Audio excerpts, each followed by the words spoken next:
Thank you, Mr. President. Mr. President, I want to speak briefly about a historic day, April 4th. It was the day that the NATO alliance, the agreement in Washington, was signed to create the NATO alliance after the Second World War. And I want to start it by saying, or by repeating what President Truman said on that day. He said, "We hope to create a shield against aggression and the fear of aggression, a bulwark which will permit us to get on with the real business of government and society, the business of achieving a fuller and happier life for all of our citizens." That agreement was signed on April 4th, 1949.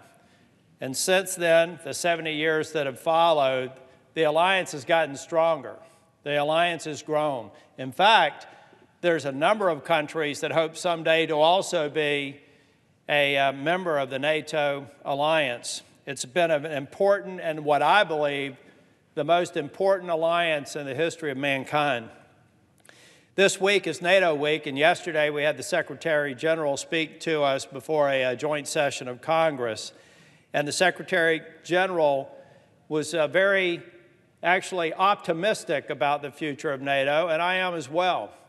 There's a lot of things that I was with a group a couple of weeks ago who were wondering about NATO and some of the discussions or disagreements that we have amongst our NATO allies, but I liken it to the kind of disagreements that I have. I grew up in a family of 6 kids, big family, all of us with very different views and very different ages and life experiences. I really believe that the disagreements that we have among our allies are like the disagreements you have among your family members. But at the end of the day, you make no mistake about it, when an attack on any one of us is viewed as an attack on every one of us, every country takes that seriously. And in fact, in the 70 years since NATO was created, that obligation, it's within Article 5 of the agreement, that if there's an attack on any one of us, then we consider it an attack on every one of us. It happened on 9/11. The only time in the history of the alliance that the Article 5 obligation under the treaty has been exercised is when NATO countries joined with the United States in the war on terror. And many people may not realize, but there was a huge human toll for living up to their commitment. Many nations sent their men and women into harm's way, and over 1,000 of them have died since 9/11. Many others have been gravely wounded, but they lived up to their commitment. It was the first test of the treaty that only happened less than 20 years ago.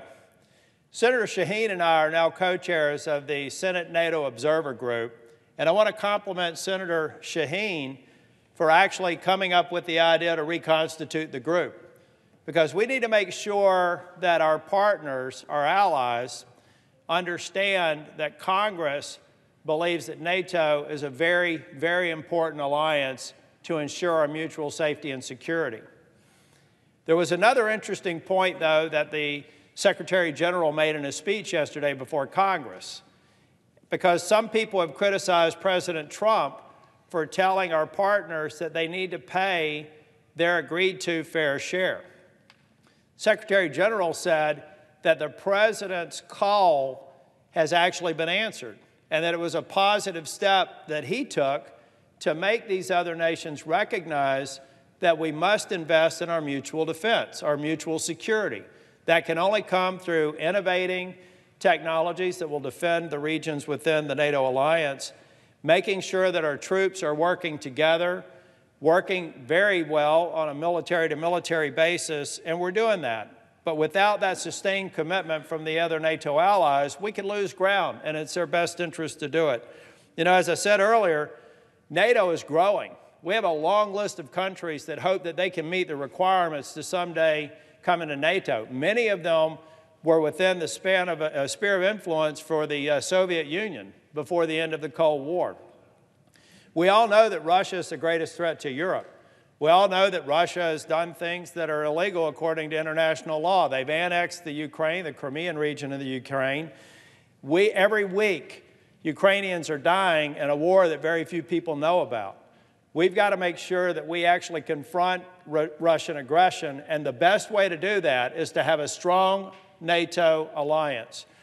So on this historic day, April 4th, 70 years later, I believe that the alliance is strong.